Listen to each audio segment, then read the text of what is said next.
Times of India, CNN-IBN, CNBC, these are some of the biggest media houses of India. Our guest for today is someone who's associated with all these different media houses. He's someone who's had such an accomplished career for over 20 years now. He's none other than Mr. Karma Paljor. In a conversation with him today, we've tried to understand the different layers of the media industry, as well as spoken about his experiences over the years. So make sure you tune in till the end. This is Siddhant Sahu in conversation with Mr. Karma Paljor on Dialogue Diaries. Thank you so much, sir. Welcome to Dialogue Diaries. Thank you so much for doing this. And I know, despite of having such a busy schedule, you've given us this time. So thank you so much for being here, sir. Thank you for having me. How are you, sir? How are you doing? Good. How is work-life balance amidst the elections? I'm sure you must have to travel a lot. I think, being a journalist, balance is very difficult. So with my job comes a lot of what to say. I mean, I cannot keep a routine. There'll be a lot of breaks because I travel a lot. I'm tanned because I was on the election run. I went to travel. I went to Dhubri, which is bordering Bangladesh, to document and do stories about Assamese people who are struggling to prove their identity to the government because they are considered to be doubtful voters. Okay. Their citizenship is in question. Yes. So they fight a long, hard, expensive legal battle. And these are mostly people who are, very poor, below the poverty line. Mostly agriculturists, daily wagers. And the other interesting story that I went for was that I got to travel to a place called Saralpara Okay. in Kokrajhar, Okay. Assam? Assam. Yes. It's a Gorkha village. Yes, sir. They say that they were settled by the British Okay. before independence. So it's a very nice village. There I met a woman who was in her 80s, she said. Okay. She is from Sikkim. Okay. She was from Rinok. She married before independence But she and settled went and settled with her husband in Saralpara. there. Okay. So what an incredible story of Sikkimese people traveling and settling in different places. Yes, sir. So, when I hear you talk, when you've stated these different stories that you've said, have you always been this enthusiastic about journalism? And I'm not just talking about right now, but when you just started, back in the day, when you were just starting, were you always this enthusiastic about the profession? Yes, I've always been. I love this. I used to look back and think and be grateful that I'm a journalist. There was an intern once in office, and she later went on to join an international airlines. She came up to me and she said, "Karma, where do you see yourself 5 years from now?" And the only answer that I had was I'd still be doing the same thing because I loved broadcast journalism so much, And now we have gone into digital, and digital has its own challenges and, opportunities and pitfalls. But being in broadcast journalism during that time, when there was no internet, there were no cell phones, and when you were able to travel far and wide, completely dependent on satellites, taking expensive broadcast van to remote areas, and to be able to bring stories from those locations, bring the visuals for the first time, was the kind of high and the kind of joy which I don't think any job could give me. Say, for example, when I reached Badrinath sector after the deadly floods that had ravaged Uttarakhand, Yes. And being there and being able to document and being able to bring stories from that location was just, made me, what to say, the strange thing is that you can't use the word joy or happy. After all, it's a tragedy. Exactly. But for me to reach that spot and to be able to bring out the stories first, or to be able to go into those areas, just gives a sense of fulfillment, a great fulfillment which no other job can give me. Nepal, the same thing. When we landed in Nepal, there was nobody. Everybody was trying to get out of Nepal, and we were going into the earthquake zone. Our aircraft had to come back, circle around to Delhi and come back and land, because when we were about to land, the second major earthquake had hit Kathmandu. So you go through those, cycles of news. It just brings with it a sense of fulfillment, a sense that you've done something for someone. Even when I reported from Sikkim during the earthquake, and because it was my state, I could stay here for much longer than any of the other journalists could. I think I must have stayed here for over 10, 15 days, which is unprecedented. And did stories and documented every village, most of the affected areas. That's why the government of India at that time got so serious, and the kind of aid that came in was commensurate with the kind of reporting that we are able to do. So that was bringing real change to the lives of people, which becomes difficult now in today's scenario. But so, like you were saying about, visiting Nepal and then in Uttarakhand, these are natural calamities, and, you being a journalist and you going on site and getting these news and then putting it out for the public. So you have been exposed to these kind of atrocities, and, it's not just this. When you see violence, you see bomb blasts, rape, all of these things are atrocities, and you just can't turn a blind eye, because after all, you are a human.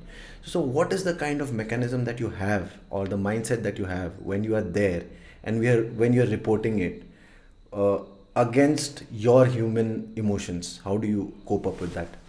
See, emotions are emotions. You don't have to be a journalist, or you don't have to be anybody. All of us have those emotions within us.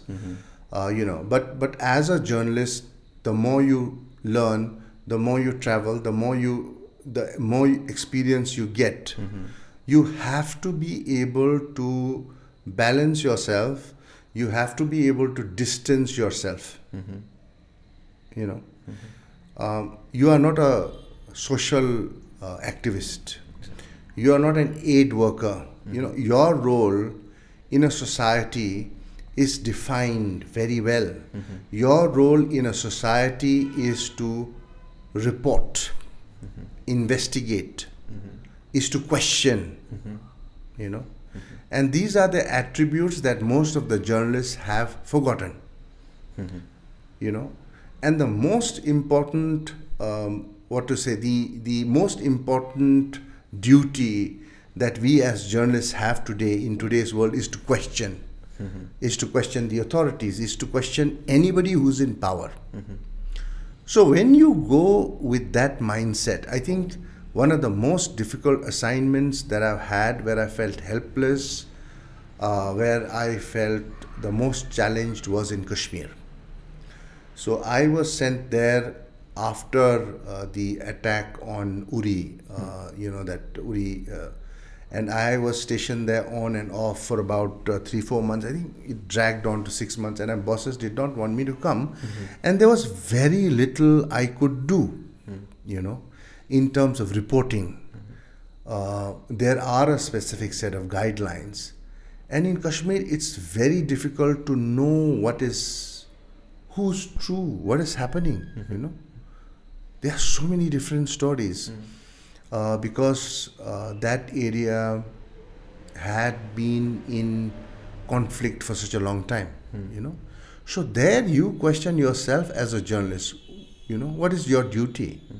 Because there are certain guidelines, there are certain pressures from the newsroom that you have to adhere to. So there it gets challenging. Yes. You know, but as a journalist, your role is very, very clear.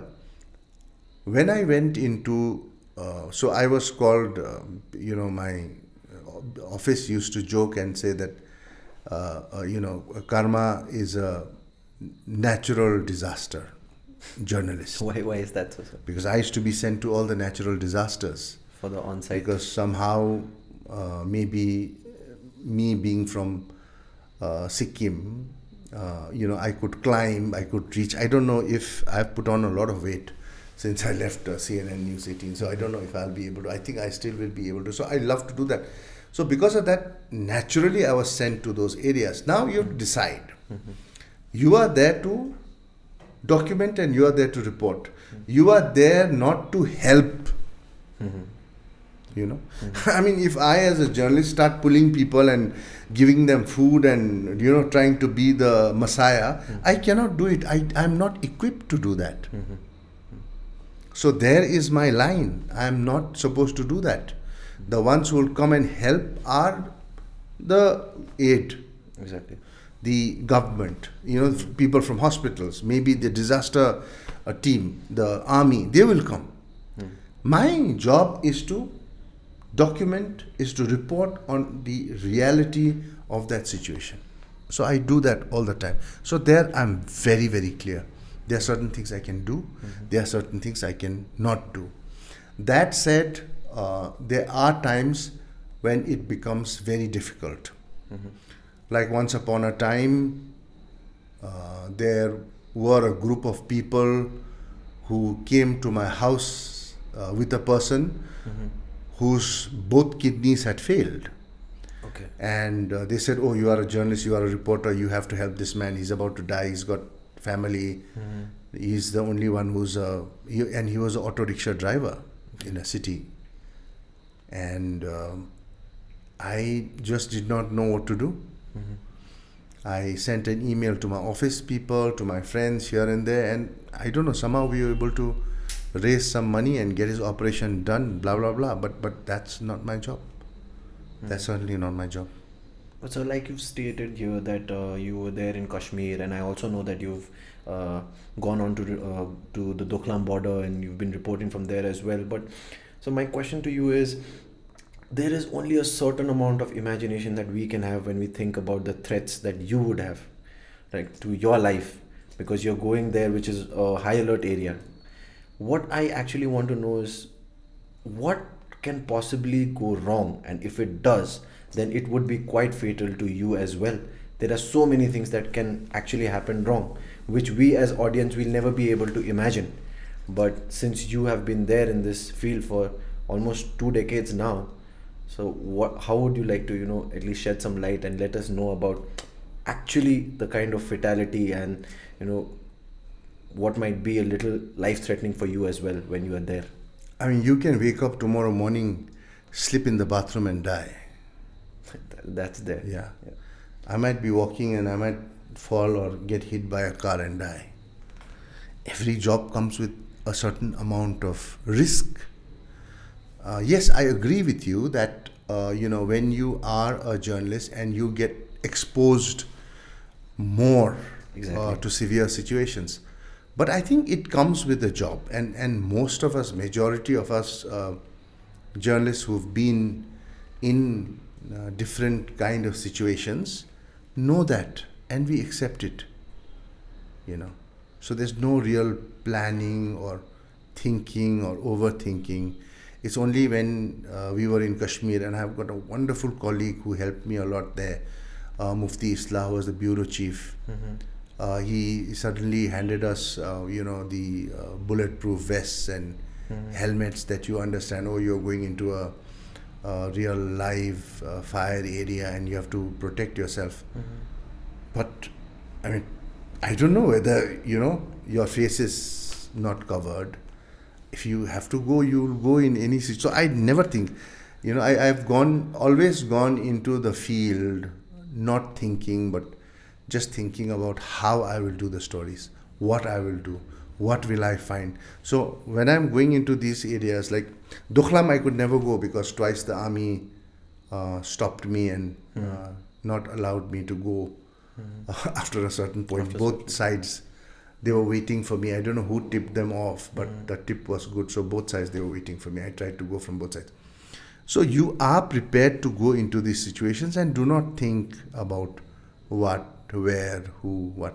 The only thing that I am thinking about when I'm going into any kind of area is what I'll do. How will I do the story? What kind of story will I do? What will I find? I'll be calling my sources. I'll be calling my contacts. So since we are on the topic of Kashmir, I had come across a small extract from one of your article where you've written that there was a aspiring journalist maybe who's said this, that we don't want you to report, but if you do, we want it to be balanced. And keeping this as a context, so much of social media and Instagram, and people are just constantly on the phone, and nowadays it's very easy to say something and just put a statement out there. And there's also this speculation about media being a tad bit biased.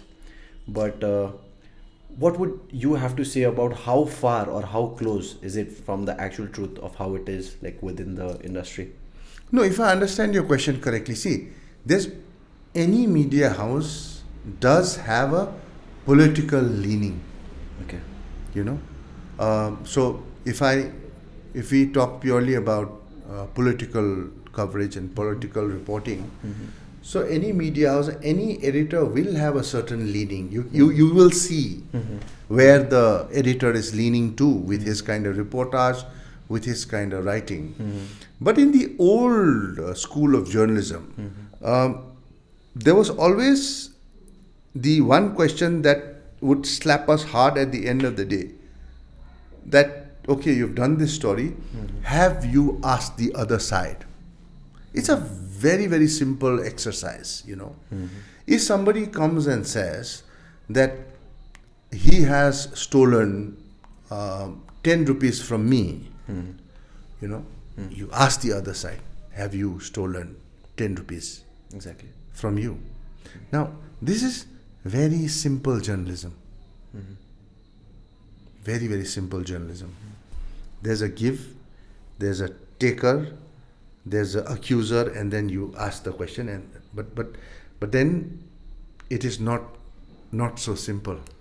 Exactly. Your question, Yes, sir. wherein you put that point about digital, internet, social media, now that clouds a journalist.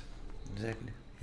So when those things cloud a journalist, so if I am, say, now my classic case was our reporting of the Manipur conflict, It's going on as of now. for which the one community targeted us, saying that we were favoring a certain community. So there were a lot of exchanges that happened. But here, is where the challenge is for me as a editor, how to balance. I also have to go back to my learning block, because you see, one side is bombarding such a load of information every second, every minute. So even with the political parties, when you have one side which is bombarding you with so much of information, and then there's one side which is coming in packets,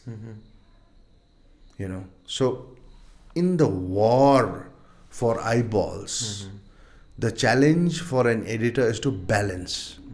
I mean, we try to give our version of what happened with Manipur and with communities, but after a point when people make a certain idea of what you represent in their head, it is very difficult to change their minds.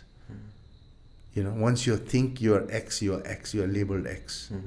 Especially in this, because they are not thinking, they are not looking at your coverage, they have never followed you, they don't know what kind of podcasts or stories you do. They know you by that one story, Which they have put it that's in their it. head. Yes, that's it. The rest of the work doesn't matter. So it's like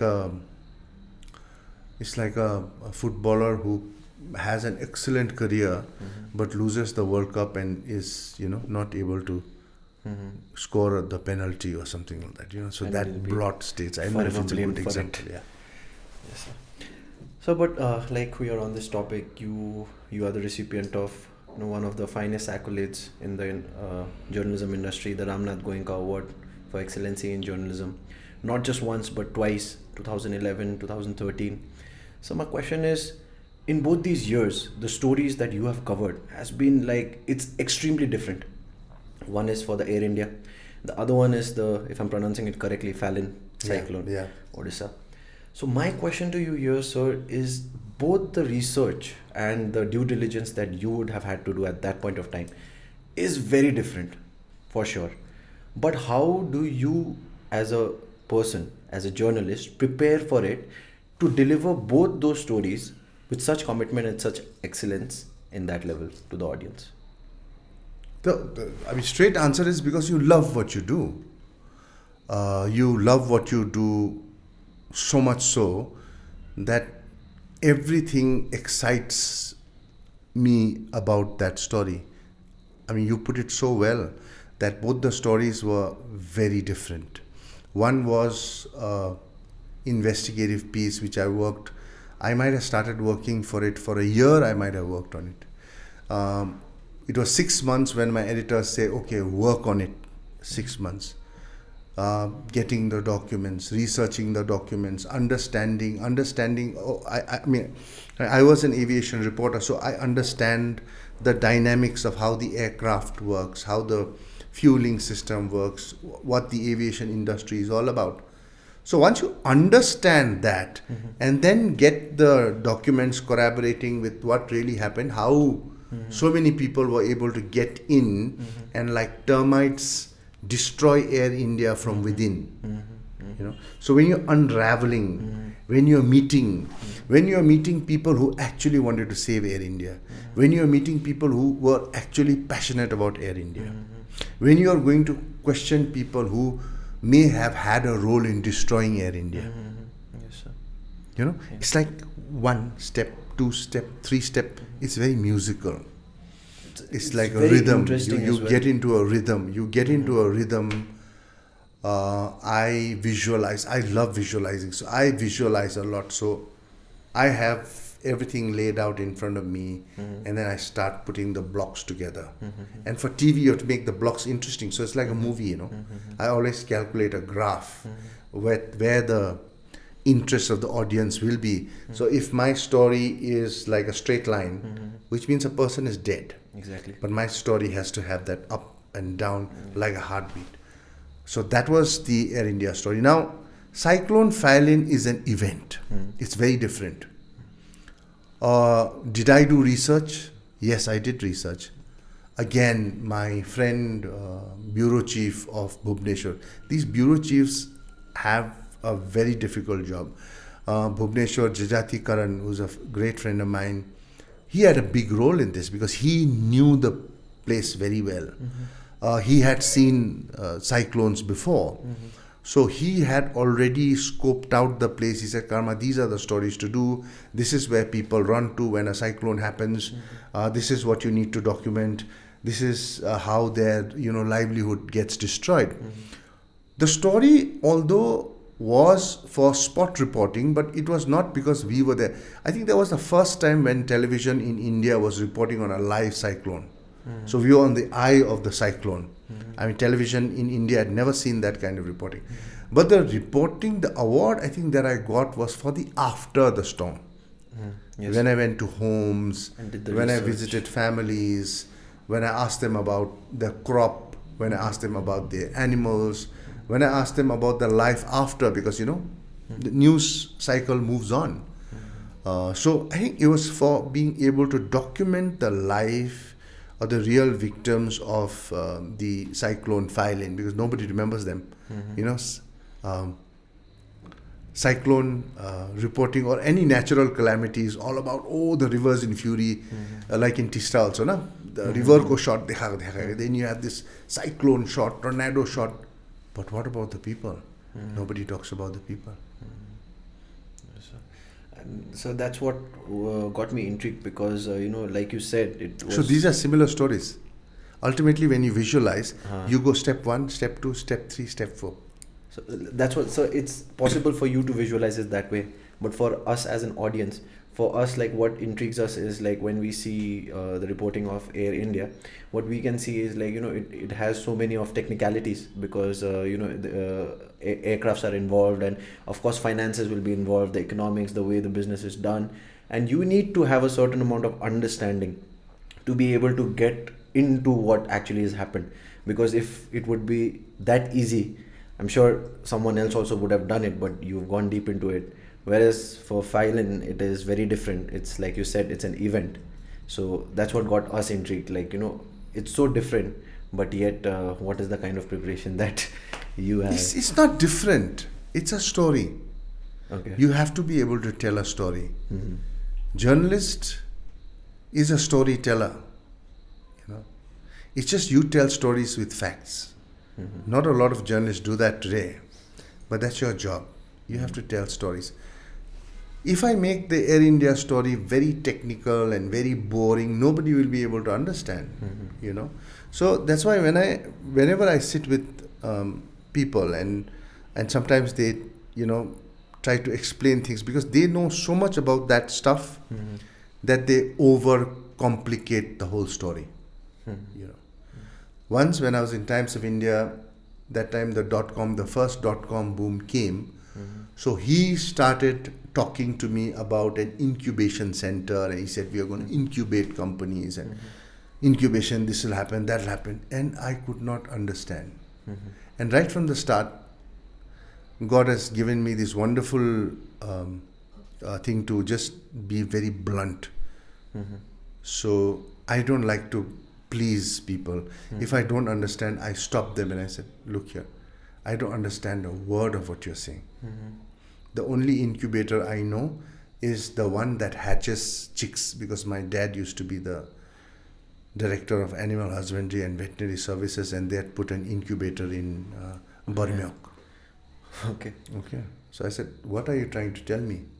So basically, he was setting up a building Mm-hmm. with offices ready, internet ready, where people could just come, bring their laptop or bring their computer, hook it onto the internet power, and you start their offices. Of course, they would be helping in blah, blah, blah. And it's as simple as this, So that's our job, to simplify things. Exactly. And so, like, moving deeper into this conversation of journalism, I came across one seminar that you had here in Gangtok, and where you had been asked to speak about the artificial intelligence in journalism. And what I noticed is like you very beautifully explained that artificial being artificial and intelligence being the journalist. Yes. Right. So my question to you, sir, is, and you've also said that the journalists are the heart of the story. My question to you is, sir, suppose if there are two journalists, both their point of views are very different from one another, and there's one story, but it can be said in different ways. Yeah. According to you, how much of a difference will it make if both the journalists try to say it in their own different ways? How will it come out to the audience? How does it impact? I don't know. Ask me again. So if there's suppose a story which can be which can happen in say A direction, Yeah. and again in another one's head it's happening in B direction. Yeah. If there are two different journalists but they are reporting on the same story, how different can their stories be, just depending on the point of view, since journalists are the heart of the story, like just the way they are telling it? But then there are so many parameters, na? Exactly. They are human. Hmm. They have different intelligence levels. Mm-hmm. So with the human, there are so many different levels and different, and also to what he is catering to, what the other one is catering to. There are so many parameters that have to be Taken into consideration before you see what is going to happen. I don't know where that story will go. But if both put in the same level of hard work, same level of research, which is very rare, same level of investigation, both the stories can go towards the same destination. You know, it should not be identical, but they will lead to a similar goal. But the problem is, journalists today are driven not by journalism. Okay. So if journalist A that you are talking about is affiliated to a certain system, to a certain thinking, to a certain political party, he will want to drive the story in that direction. Journalist B could drive the story in a different direction.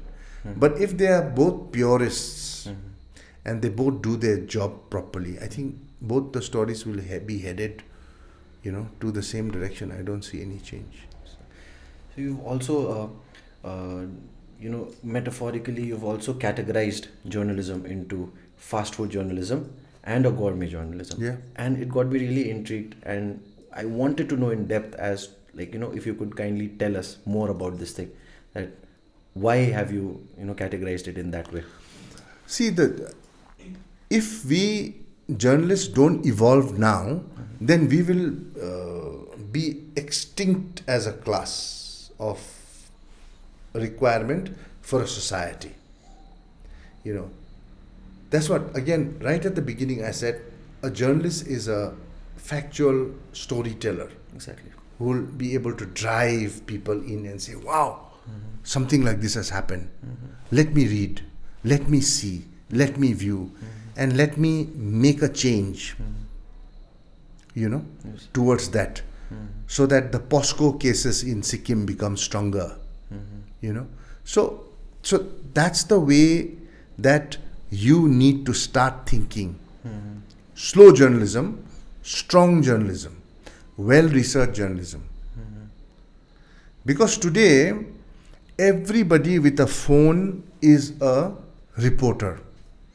Now, that's where I distinguish a journalist and a reporter.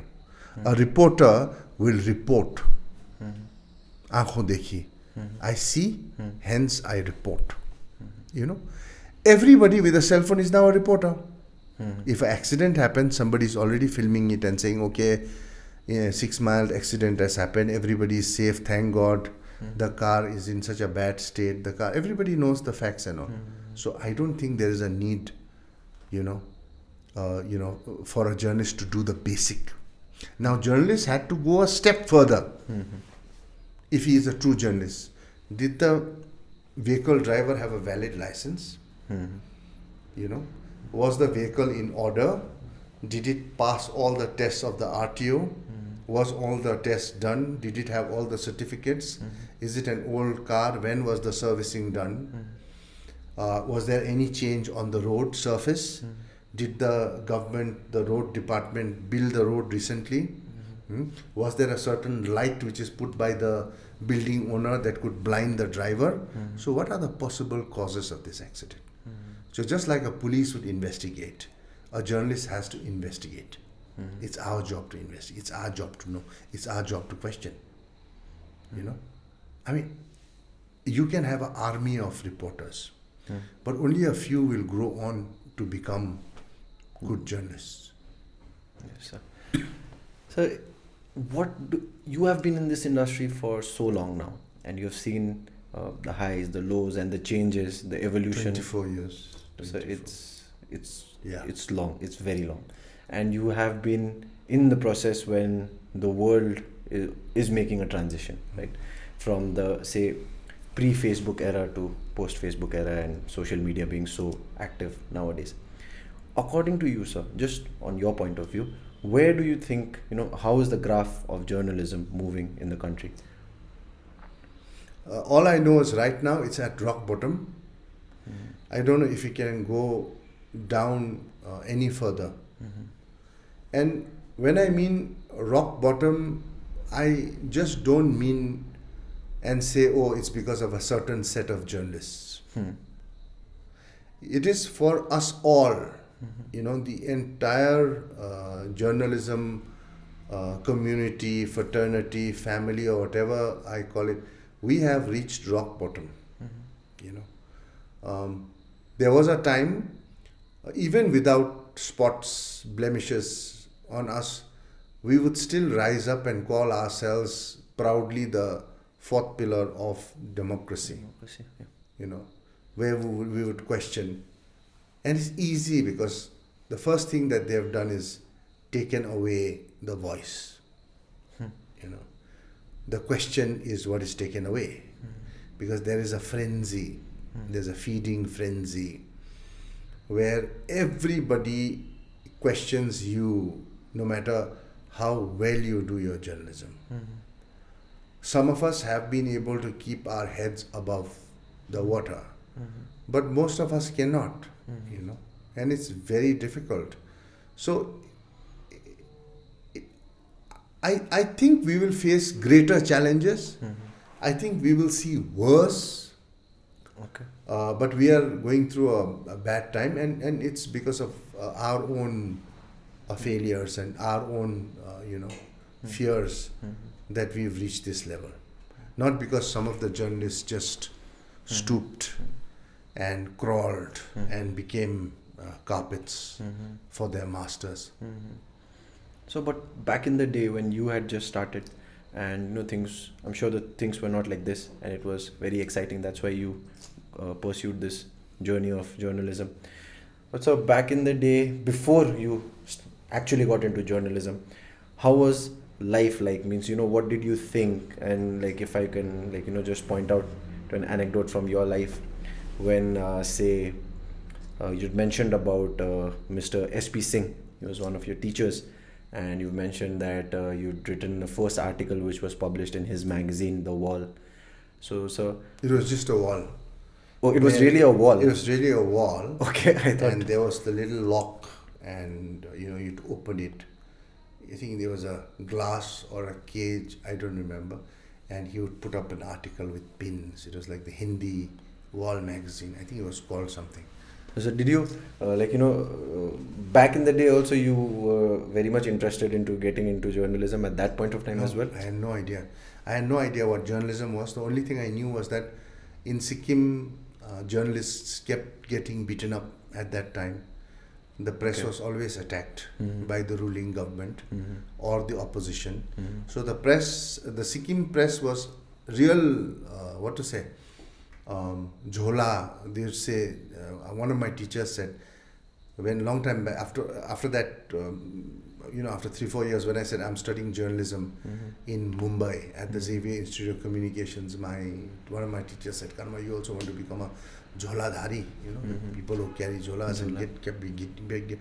I mean, there was no respect at all in Sikkim for journalists at that, at that point, because anybody with any kind of power who felt that he or she had been wronged with the article would just come and beat up journalists. That point of time. But yet it's so commendable that even though with those kind of with that environment at that point of time, and you being from Sikkim, you went on and had such an elaborate career and such an aspirational one, that nowadays any aspiring journalist would want to have a career such as yours. But as we all know that there's no success without failure. So if I may just ask that, has there been, if you would have to pinpoint any one moment which you felt the most accomplished and again the most disappointed in your career? I don't know, there have been so many, but with every failure or every time I thought that having studied in Sikkim till class 12, went to Bangalore to do my graduation at a degree college in Bangalore, Sheshadripuram, not well known. My whole family are either doctors or engineers, so naturally they also wanted me to become one. I mean, nobody said it in so many words, but you could get the pressure. I was horrible at science. I failed in math. Okay. My mind lay elsewhere. I wanted to write. I loved writing. But in Sikkim, there was nobody to guide me. There was nobody to tell me that there is a career in journalism.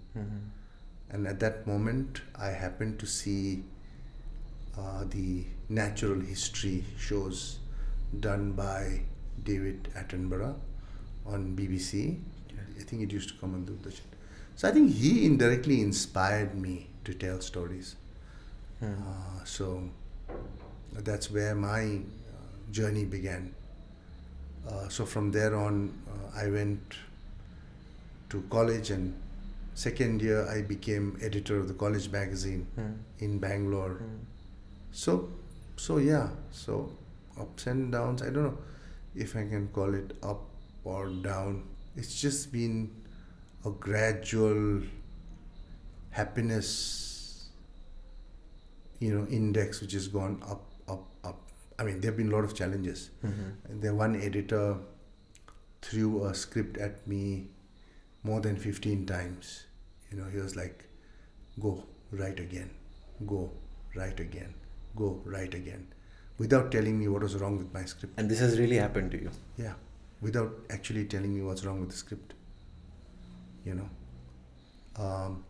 Being a Sikkimese, most Sikkimese people have got egos which are bigger than the moon or the earth. I also felt that, I want to do something, but then I thought, let me write. So I wrote again and again and again 16 times. And I'm really thankful to him, to John, for making me do that, because I came out a better journalist after that, My boss at CNBC, Vivian Fernandez, would drive me mad. I was one reporter he had on the field, and I was expected to cover 3, 4, 5 press conferences in a day. Go to Ministry of External Affairs briefing, Congress, BJP, Microsoft, you name it. And you would do it? No, there was a time when I felt frustrated, when I felt angry, when I felt I was not doing justice, I was not growing as a journalist. I went to him so many times. I said, why don't you let me do a good story? You send me like a headless chicken from here and there. I went to my other bosses and complained. Everybody is sympathetic. But they all knew that we were getting good training. So I was back with Vivian again, and Vivian was a taskmaster. And one day, me, my cameraman and my driver, we just took the car. It was May, hot, under the tree, India Gate. India Gate, that time cars were allowed. We slept under that banyan tree. And I said, whatever happened, I'll see. And that was the peak. I was about to break. I thought that I'll go back to Sikkim now. I can't take it anymore. It was just getting on my nerves. And at that moment, I had this little flash of sanity. And I said, and it changed my entire attitude towards life to what I am today. And I said, I have got no option. I have to do it. He can send me to 4, 5, 6, 7. I will try my best to be at all the 7. If it doesn't happen, it doesn't happen. But I will give my 100%. The moment I said that to myself, and my neurons clicked in, my body kind of clicked in, so we were all aligned. And after that, I stopped taking stress. And I just... You would just do. I was on a flow. Continue. Yeah. So in office, they used to call me the guy who can do. So they used to send me everywhere. That's a lovely tagline to be associated with. And the first gift that I got was I was sent to Spain for 15 days. And because I was can do, all the other reporters said, no, we will not handle the camera. I said, I can handle the camera. I can edit. I'm all in one. So they sent me to Spain for 15 days. And all I was doing in Spain was filming, interviewing, traveling, eating at the best places in the world. I must have eaten at, I didn't even know at that time, all the Michelin star restaurants. I was meeting those chefs. I was eating at the oldest restaurant in the world according to the Guinness Book of World Records, both in. Traveled to the most beautiful places. And it was because of that little click in my brain that said that, You're also a football lover. Football lover. Yeah. I've seen a photograph of you. Okay. So, did you visit any stadiums or anything? I have to play sometimes. I have to play despite me not being able to. I have to play these exhibition. Okay. I've played those exhibition matches. Okay. So I played with Baichung. He's Okay. my captain. He's in my school also. We studied together. Okay. So Baichung is my captain, and we used to play these. The last one we played was against the Meghalaya government and chief minister. Okay. I scored a goal.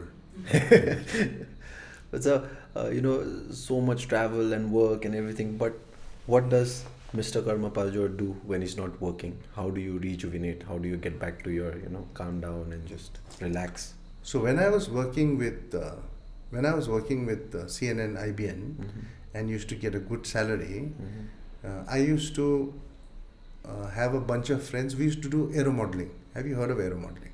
No. So we used to get these engines, the Japanese engines, OS engines, or all different kind of engines, and so we used to make aircraft Okay. and fly them with a remote control. Okay. So we're like children.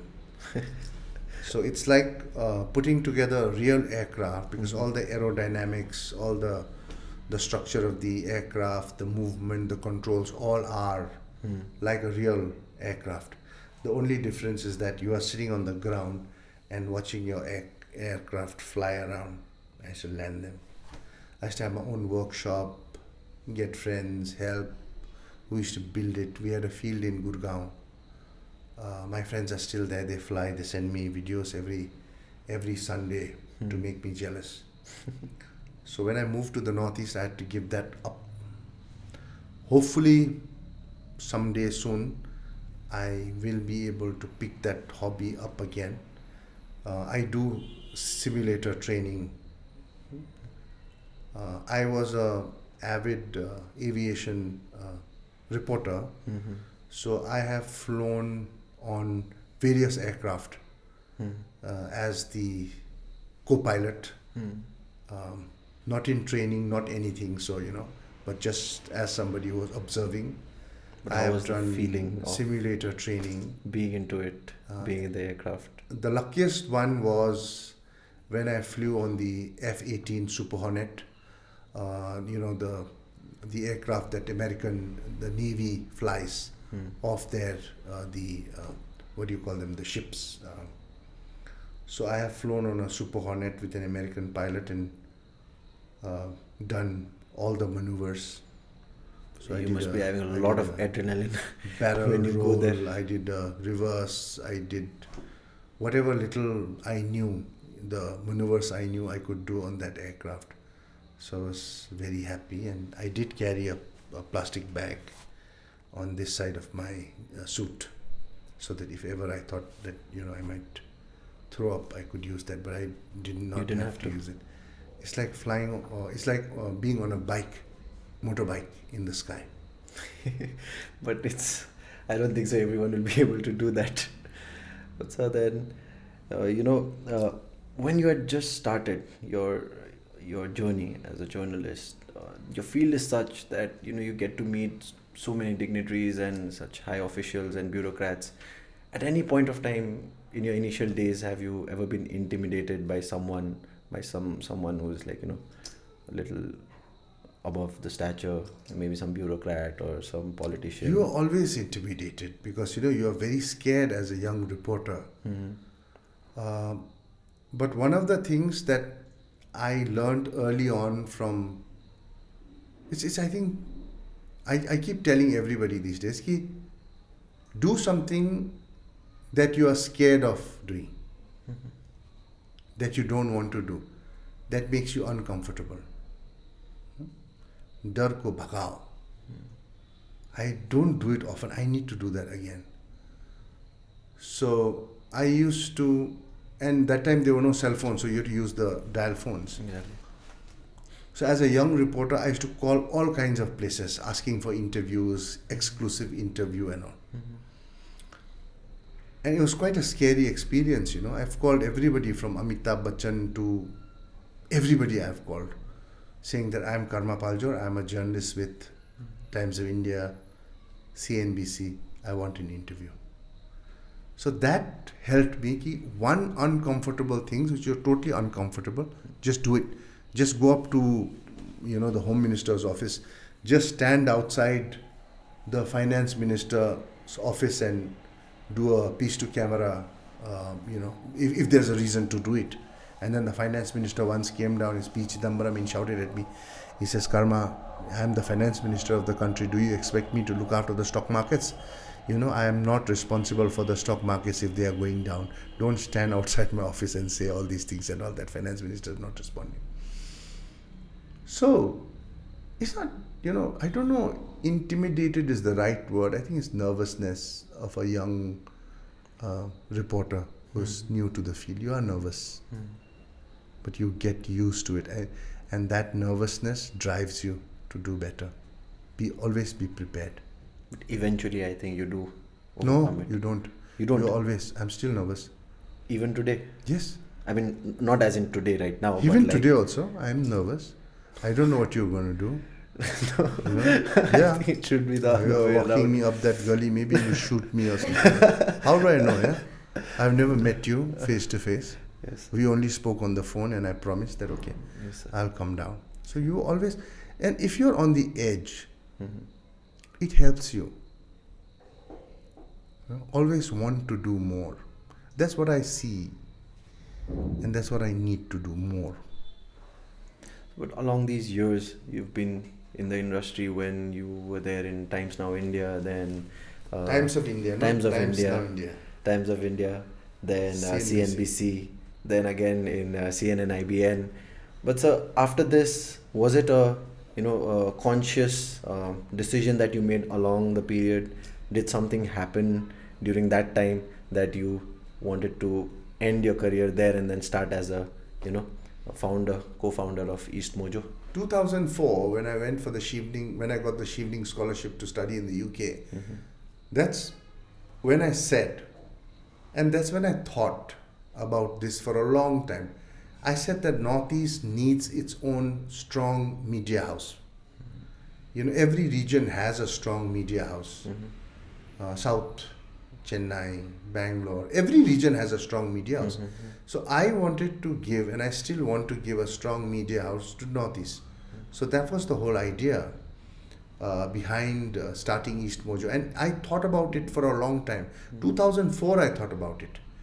And I was doing well in my career, and I was climbing up the stairs and, getting promotions, getting great exposures. My bosses were excellent. They would be sending me. So I think it took more time. I still believe I got out at the right time, not because the climate of what was happening, but I got out at the right time, and it was the right time for digital. Exactly. So I think I got out at the right time, but sometimes I look back and question myself, did I start with the right product? So what are my failures in East Mojo as a product? It was a child, a baby of passion, of ideas, but what lacked? So you keep thinking, but yes, the decision was always there that I would come back to the Northeast, and I had the best of both worlds, because with CNBC I got to travel the world. I got to go to Toulouse, I got to go to America, I got to go to so many countries and meet business leaders, do so many things. Even in India, met everyone. You name a top business leader and I've interviewed. Anand Mahindra, Jeff Bezos, Virgin Atlantic, what's that guy's name? How can I forget? Richard Branson, you name it, I have met them, I have interviewed them, I think I am the only guy who Mukesh Ambani very early on, not today, at Planning Commission when I was running after him, gave me a hug and said, I asked him so many questions. The only thing he said, Karma, why do you love me so much? And CNBC being CNBC actually carried that little sound bite. They thought it was interesting, So, and then with CNN-IBN, I looked inward. There's not a place in India I've not gone. The brightest to the darkest corners of India. Farmer suicides in interior Maharashtra, Kanker, Gujarat, to different places of Gujarat. I mean, I was the first to go when the Shilanyas of the Ram Mandir nearly happened. And I saw what actually happened there when they were not allowed to, do the Shilanyas. And I could see what an administration can do if they want to stop something. Kashmir, capturing all the natural disasters, Kerala, meeting the farmers, meeting the entrepreneurs, going to say a place in Tamil Nadu which exports garments to the rest of the world, you have the best. So it's been quite a ride. But ultimately, I wanted to come inward. Now is East Mojo. I'm home, I'm getting to go to the most difficult areas in Nagaland.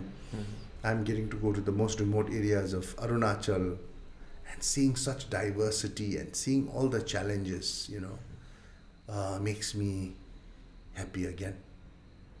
So, but now that you're the co-founder of this media platform, and we recently had Mr. Riwas Chetri here as well, and he spoke about how it's difficult for startups from the Northeast region to secure funding. And now that you are a co-founder, you need to take care, I think, of a lot of things apart from just like, I'm sure that earlier back in the days, the maximum you had to think about is maybe how you would deliver the story and about the story, but now it's about the whole company that you're running. So how different is it? And because we as audience, media house is one such entity about which the fundamentals of how it actually works is like very far away from us. We don't get to understand how the fundamentals actually work of a media house. So if you would be if you would briefly explain, I mean, you don't have to go in the details, but just let us know. So you put the question so well and said that about startups and how whatever funding. See, when I am working now as a co-founder, I'm still a journalist.